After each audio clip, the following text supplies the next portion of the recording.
श्री कृष्णम वंदे जगद्गुरु। इदम श्री सद्गुरुवे नमः। वांग्मय नंबर 8।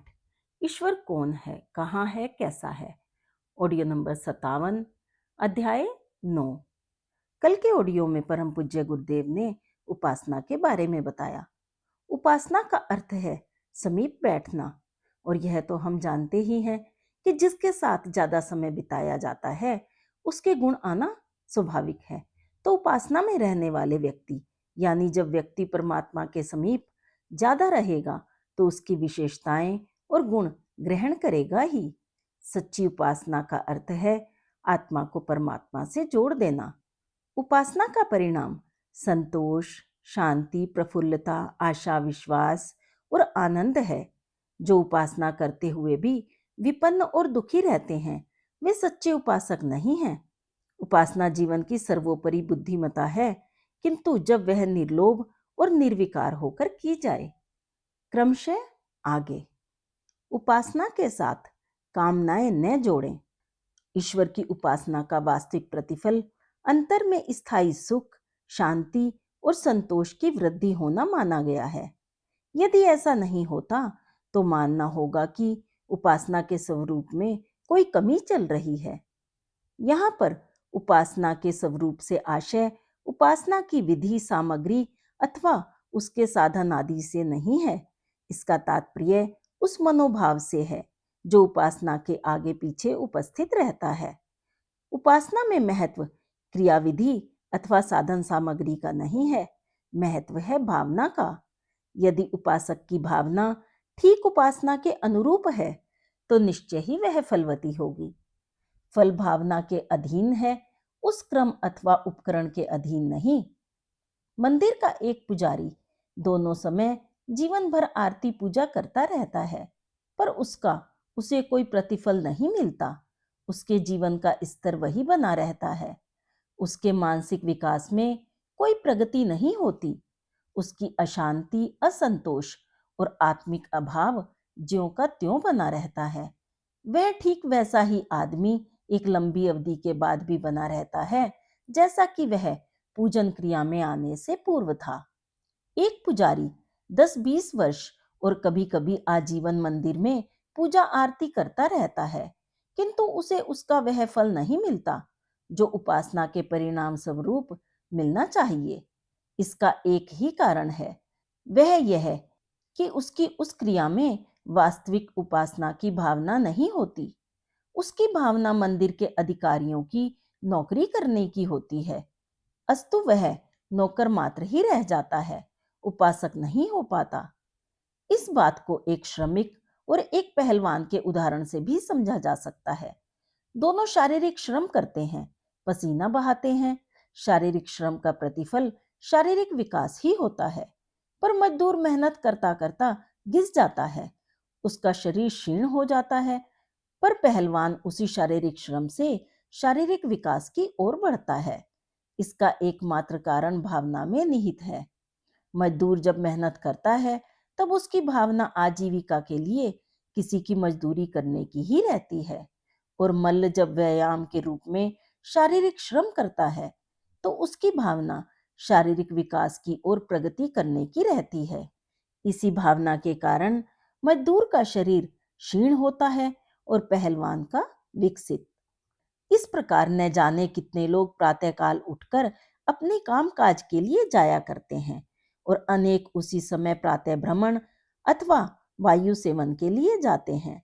प्रातःकाल का भ्रमण और वायु दोनों ही स्वास्थ्यदायक होते हैं, पर अपनी भावना के अनुसार पूर्व पक्ष के लोगों के स्वास्थ्य में कोई अंतर नहीं आता, पर दूसरे पक्ष के लोगों के मुख पर लाली, शरीर में स्फूर्ति बढ़ जाती है। इस प्रकार पता चलता है कि किसी क्रिया के फल का आधार उसमें निहित भावना ही है, न कि वह क्रिया अथवा उससे संबंधित उपकरण। उपासना की जाए और आंतरिक विकास न हो, आत्मसुख, आत्म शांति और आत्म संतोष में वृद्धि न हो, यह संभव नहीं। यदि ऐसा नहीं होता तो मानना होगा कि उसमें निहित भावना अनुरूपिणी नहीं, विरूपणी है। अवश्य ही ऐसा असफल उपासक ईश्वर के सामीप्य अथवा उसके निहित फल की भावना नहीं रखता। उसके हृदय में कोई अन्य भावना ही चलती रहती है। अधिकांश लोग जो उपासना के फल से वंचित रहा करते हैं, अपने मन में धन संपत्ति आदि भौतिक लाभों की ही भावना रखते हैं। जिन उपलब्धियों का आधार अन्य प्रकार के भौतिक पुरुषार्थ है, उनको आध्यात्मिक आधार पर पाने की आशा उसी प्रकार से उपहासास्पद है जिस प्रकार कोई आम के बीज बोकर संतरे की कामना करता है अथवा मुंबई की दिशा में चलकर कलकत्ता पहुंचना चाहता है। भौतिक साधना का फल भौतिक और आध्यात्मिक साधना का आध्यात्मिक होगा। यह तो एक बड़ा ही स्थूल और निर्विवाद सत्य है। भौतिक विभूतियों की कामना है तो उसके लिए भौतिक श्रम, पुरुषार्थ और अध्यवसाय किया जाना चाहिए। कार रोजगार और शिल्प साधना की जानी चाहिए। यदि आत्मसुख, आत्मविकास, आत्मसंतोष, आत्मविस्तार, आत्मदर्शन आदि आध्यात्मिक संपदाओं की कामना है तो आध्यात्मिक उपासना, आध्यात्मिक पुरुषार्थ करना चाहिए। इन दोनों भिन्न क्षेत्रों को एक दूसरे से मिलाना नहीं चाहिए। हाँ, इन दोनों को एक दूसरे का सहायक अवश्य बनाया जा सकता है। आध्यात्मिक उपासना में मात्र यह भाव रखने में कोई हर्ज नहीं है कि हमें इस उपासना द्वारा वह शक्ति, वह आत्मविश्वास और वह बुद्धि मिले जिसके बल पर हम न्याय, नीति और सदाचार द्वारा अपने भौतिक उद्योगों में सफल हो सकें। उपासना के फलस्वरूप भौतिक संपदाओं की स्थूल उपलब्धि की कामना करना असंगत है। उसके लिए शक्ति और क्षमता की याचना ही उचित है। ईश्वर की कृपा सूक्ष्म शक्तियों के ही रूप में होती है, स्थूल पदार्थों के रूप में नहीं। तथापि भौतिक विभूतियों के लिए शक्ति की याचना भी तभी उचित, संगत और अध्यात्मोचित होगी जब साथ में यह भी भावना रहे कि आप उस उपलब्ध संपदा का उपयोग भी परमार्थ मार्ग में ही करेंगे। यदि आपकी संपदाओं का उद्देश्य स्वार्थ, भोग विलास अथवा विषय वासनाओं के साथ अहंकार तुष्टि की भावना से दूषित है, तो भी उपासना द्वारा भौतिक सफलताओं के लिए शक्ति संबल के रूप में ईश्वरीय अनुकंपा की याचना करना असंगत हो उठेगा और आपकी यह उपासना असफल चली जाएगी। अस्तु, उपासना की सफलता को मूर्तिमान रूप में देखने के लिए भावनाओं के संबंध में बहुत ही सतर्क, सावधान तथा यथार्थपूर्ण रहना ही होगा। फिर भी उपासना के साथ इन सब बातों को जोड़ना, घटाना, उलझन और असमंजस से भरी मानसिक क्रियाएं हैं। यदि उपासना जैसी पवित्र तथा पुनीत बात को इन सब बातों से सर्वथा पृथक ही रखा जाए तो अधिक मांगलिक होगा। उपासना का प्रयोजन तो मात्र आत्मा को परमात्मा के सानिध्य में लाना ही है। जिस बात का लक्ष्य परमात्मा के सानिध्य जैसी ऊंची वस्तुएं हों, तो उनके बीच में सांसारिक कामनाओं जैसी निम्न स्तर की बात को लाना अपनी अनधिकारिक पात्रता को सिद्ध करना है। यदि हम अपनी सांसारिक वितृष्णाओं, इंद्रिय लिप्साओं और भौतिक कामनाओं को तिलांजलि नहीं दे सकते और इन भाव पाशों को धारण किए हुए ही परमात्मा का सानिध्य प्राप्त करना चाहेंगे, तो यह किस प्रकार संभव हो सकता है? यह तो बड़े ही साधारण विचार की बात है। ईश्वर का सानिध्य प्राप्त करना है, आत्मा को परमात्मा से योजित करना अभिष्ट है, तो उपासना जैसे साधन और परमात्मा जैसे साध्य के बीच में किसी प्रकार की कामना जैसे व्यवधान को नहीं लाना होगा। यदि हमें सूर्य के दर्शन अपेक्षित हैं, दीपक का प्रकाश देखना है, तो बीच के आवरण को हटाना ही होगा। यदि हम चाहते हैं कि परमात्म तत्व की आनंदमयी धारा हमारी आत्मा में निर्झरित हो, तो सारी कामनाओं का व्यवधान हटाना होगा। अन्यथा उपासना से आकर्षित होकर आई हुई वह पावन धार बीच में अवस्थित कामनाओं के व्यवधान से टकराकर इधर उधर बह जाएगी और आत्मा उससे वंचित ही रह जाएगी। सच्ची, उन्नत और आदर्श उपासना तो तभी होगी जब हम सर्वथा निष्काम और निष्प्रयोजन ही रहें, यहाँ तक कि परमात्मा की कृपा की भी कामना न करें। इतनी उन्नत निष्काम उपासना से आत्मा न केवल परमात्म तत्व के आनंद की अधिकारी बनती है, बल्कि परमात्म रूप ही हो जाती है। आत्मा तो यूं भी परमात्मा का ही रूप है। केवल जीव ने अपनी भौतिक वितृष्णाओं का आवरण डालकर उसे अपना स्वरूप भुला दिया है। यह असंगत आवरण हटाइए, आत्मा परमात्मा रूप हो जाएगी। जो स्वयं आनंद रूप परमात्मा स्वरूप है, उस आत्मा के लिए परमात्मा की अनुकंपा की याचना भी क्या।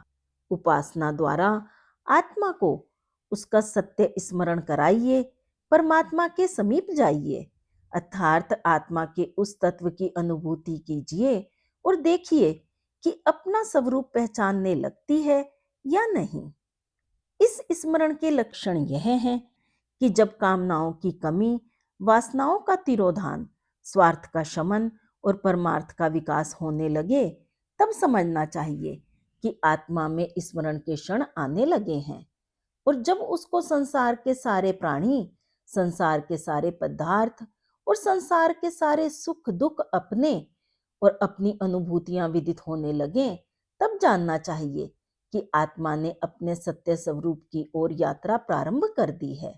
जब यही अनुभव विशाल से विशालतर होकर विराटता में विकसित हो जाए और यह निखिल ब्रह्मांड अपने में और आत्म तत्व इस निखिल ब्रह्मांड में अनुभूत होने लगे, शरीर मन चित्त अहंकार बुद्धि विवेक के साथ इनकी सारी वृत्तियां विस्मृत होकर केवल आत्मज्ञान शेष रह जाए, तब समझना चाहिए कि आत्मा अपने सत्य स्वरूप में आ गई है।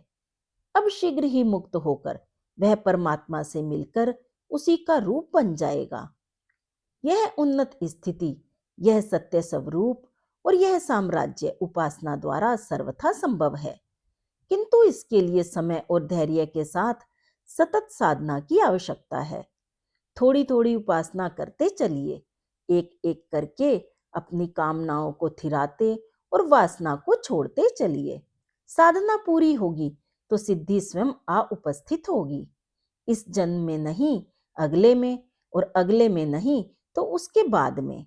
साधना की न तो कोई अवधि है और न इतनी बड़ी उपलब्धि के लिए कोई भी कालावधि अधिक है। मानव जीवन अक्षय और अनंत है। जलबुल्ले की तरह यह शरीर न जाने कितनी कितनी बार बनता और बिगड़ता रहेगा, पर अनादि जीवन का प्रवाह अनंत रूप से यूं ही बहता चला जाएगा। महत्व शरीर का नहीं, महत्व है उसमें बंदी आत्मा का, जिसे उपासना द्वारा मुक्त करना ही है और जो प्रयत्न द्वारा एक दिन मुक्त की भी जा सकती है। उपासना अंतःकरण की गहराई से। मानव जीवन के लाभों में सबसे बड़ा लाभ यह है कि मनुष्य को परमात्मा का ज्ञान प्राप्त हुआ है। वह इस मानव योनि में आकर यह जान सका है कि इस निखिल ब्रह्मांड का धारण तथा संचालन करने वाली ऐसी सत्ता है जिसे परमात्मा नाम से अभिज्ञात किया गया है और हमारा उससे निकट का संबंध है। यही क्यों कहना चाहिए कि हम उसके ही एक रूप हैं, उसकी ही शक्तियां और उसी की विशेषताएं मानवता के रूप में हम में काम कर रही हैं। मानव के अतिरिक्त संसार में और भी असंख्य जीव तथा प्राणी हैं, पर उनमें से किसी को भी परमात्मा का ज्ञान नहीं है। परमात्मा का ज्ञान तो दूर, वे अपने आसपास की प्रकृति के संबंध में भी जानकार नहीं होते। विवेक जिसके आधार पर परमात्मा को जाना गया है और आगे भी जाना जाएगा, मनुष्येतर प्राणियों में नहीं होता। यह सौभाग्य एकमात्र मनुष्य को ही प्राप्त हो सका है, क्योंकि यह प्राणियों की सर्वोच्च कोटि है। 84 लाख नगण्य योनियों में भटकने और ठोकर खाने के बाद हम मनुष्यों को यह सर्वोच्च कोटि प्राप्त हुई है। इस सर्वोच्च योनि के मिलने का भी एक रहस्य है। वह यह है कि जीवन एक ऐसा अवसर है जिसका सदुपयोग करके मनुष्य अपने आदि स्रोत परमात्मा को पा सकता है, उसमें तद्रूप हो सकता है, और तब उसके बाद यह जीवन मरण की यात्रा समाप्त हो जाएगी।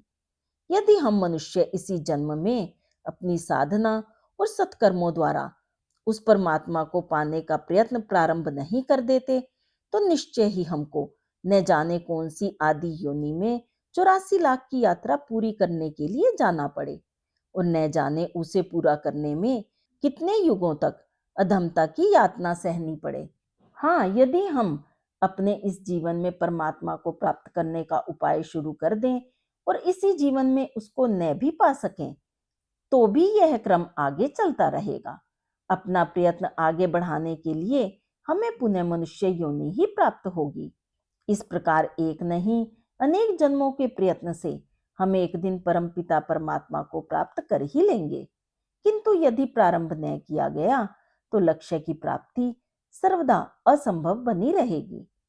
परमात्मा की प्राप्ति के उपायों में एक सबसे सरल और सुबोध उपाय है उपासना। यदि नित्य प्रति मनुष्य थोड़ी बहुत उपासना करता चले, संसार के सारे काम करते हुए भी लक्ष्य की ओर उसकी यात्रा होती रहे, तो जिस प्रकार बूंद बूंद करके घट भर जाता है, एक एक गिनकर 100 हो जाते हैं और कदम कदम मिलकर कोस पूरा कर लेते हैं, उसी प्रकार उपासना द्वारा दिन दिन रेंगते हुए भी हम जन्म जन्मांतरों में किसी भी चाल से अपने लक्ष्य परमात्मा को प्राप्त कर लेंगे। उपासना का कोई एक ही प्रकार निश्चित नहीं है, यह बहुत प्रकार से हो सकती है, जैसे विधि विधान पूर्वक कर्म कांड करना, समस्त आडंबरों सहित पूजा करना, वेदों पुराणों तथा शास्त्रों का पारायण करना, भजन कीर्तन और प्रार्थना करना, योग ध्यान और जप करना, संतों ज्ञानियों तथा महात्माओं का संग करना। इस प्रकार त्याग तपस्या आदि न जाने उपासना के कितने प्रकार एवं स्वरूप हैं। यदि कहना चाहें तो सारांश में यूं भी कह सकते हैं कि सारी शारीरिक मानसिक तथा वाचिक क्रियाएं उपासना ही हैं, जिनका विषय अध्यात्म अथवा परमात्मा है। इसी प्रकार सत्कर्म, समाज सेवा, आत्म सुधार, सृजन तथा अनुशासन, भ्रष्टाचार आदि सारे काम तथा भाव उपासना के अंतर्गत आते हैं। स्वार्थ के अतिरिक्त जितना भी पारमार्थिक प्रसंग है वह सब उपासना के अंतर्गत हो जाता है। अब उनमें से कोई भी अपनी सुविधा सामर्थ्य तथा स्थिति के अनुसार चुन सकता है। हम सभी जानते हैं कि परमात्मा एक देशीय न होकर सर्वव्यापक है, कोई भी स्थान उससे रिक्त नहीं है, वह हर समय हर स्थान पर विद्यमान रहता है। इसी प्रकार वह संसार की प्रत्येक वस्तु और क्रिया में वर्तमान है और सर्वदा रहेगा। संसार की गोचर अगोचर कोई वस्तु, सूक्ष्म अथवा स्थूल, कोई भी व्यक्ति, कोई भी प्राणी ऐसा नहीं है जिसमें परमात्मा का वास न हो। इसी प्रकार मनुष्य की अथवा प्रकृति की कोई भी गोचर अथवा अगोचर क्रिया ऐसी नहीं है जिसमें उस सर्वव्यापक और उस प्रेरक परमात्मा की साक्षी न होती हो। वही सब कहीं, सब बातों में, सब समय मौजूद रहता है। जिस प्रकार उपासना क्रियाओं में परमात्मा का भाव तदनुरूप पवित्रता रखी जाती है, यदि उसी प्रकार मनुष्य अपने जीवन की प्रत्येक अन्य क्रिया में भी वही भाव एवं पवित्रता रखे और जिस प्रकार अपनी पूजन सामग्री परमात्मा को समर्पित करता है, उसी प्रकार अपने सर्वस्व में भी समर्पण का भाव रखे, तो उसकी अणु अणु क्रिया ही उपासना के रूप में बदल जाए और वह हर समय परमात्मा का सामीप्य अनुभव करता रहे। उसका समग्र जीवन ही उपासना रूप हो जाए। ऐसी दशा में वह जीवन काल ही में जीवन मुक्त हो जाए। उसे अपना तथ्य पाने के लिए फिर न तो अलग से कोई क्रियाकलाप करना पड़े और न जन्म जन्मांतर की प्रतीक्षा ही करनी पड़े। वह इसी जीवन में परमात्मा को पाकर मुक्ति, मोक्ष अथवा निर्वाण की स्थिति में पहुंच जाए।